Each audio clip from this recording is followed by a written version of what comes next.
guys, Dr. Crystal Maxwell here, and a question that I get pretty frequently is, when do I stop my GLP-1 medication once I reach my weight goal?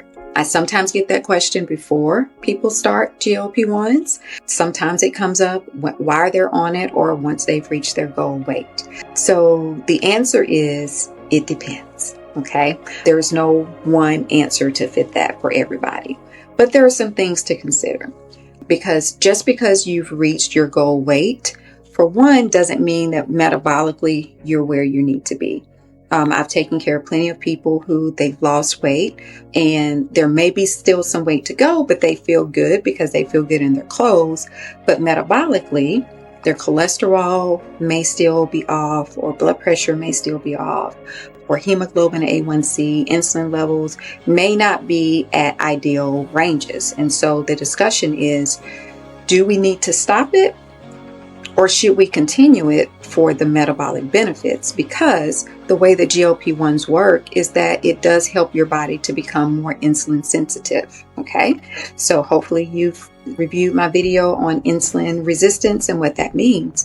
And so GLP-1s help your body to become more insulin sensitive. And with the way that this works, it's not a curative thing. Okay, some people's bodies will recover where metabolically their body is producing its own GLP, and it can begin taking over that process instead of the medication doing it alone. But for some people, that's not the case. And metabolically, they still need the GLP to help stabilize the insulin sensitivity that's been going on so that their body can efficiently store energy in a healthy manner. Okay, because what happens with insulin resistance, your body becomes in a more fat storage mode. And so the GLP-1s are helping to improve that insulin sensitivity, pulling your body out of that fat storage mode with the way that you're storing fat.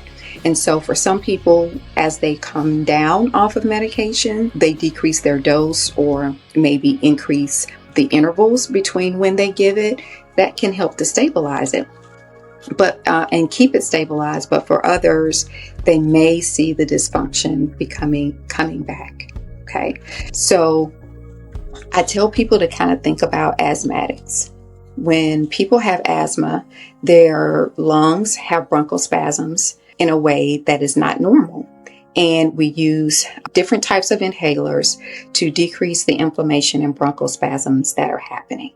And there are some people, when they use inhalers, particularly maintenance and inhale corticosteroids for a while, then their lungs kind of quiet down and begin to regulate themselves. So you see kids kind of outgrow, so to speak, asthma. So sometimes that happens. And so they can avoid their triggers, like being around smokers, being around certain pets, and they won't have asthma exacerbations. And there are some people that their metabolic systems will recover, where as long as they nutritionally are doing good with protein, following low carb, eating healthy fats, maintaining dietary fiber, and they're doing regular exercise, that maintaining those things, their body does well. And it metabolically is working efficiently.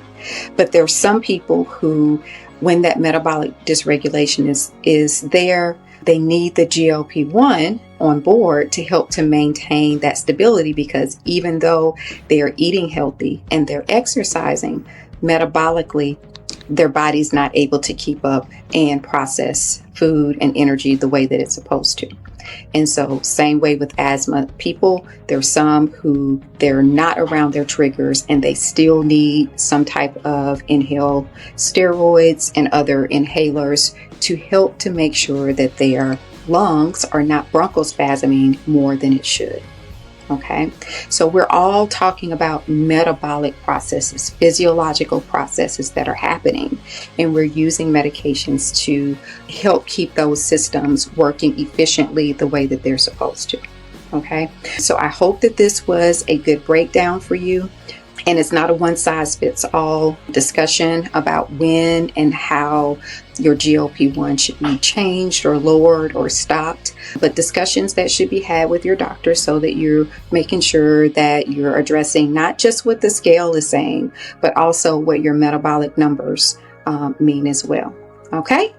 All right, so if you need some support and you need some guidance in making sure that you're not only optimizing your weight loss, but you're also optimizing your metabolic health, I would be glad to have a consultation with you to support you.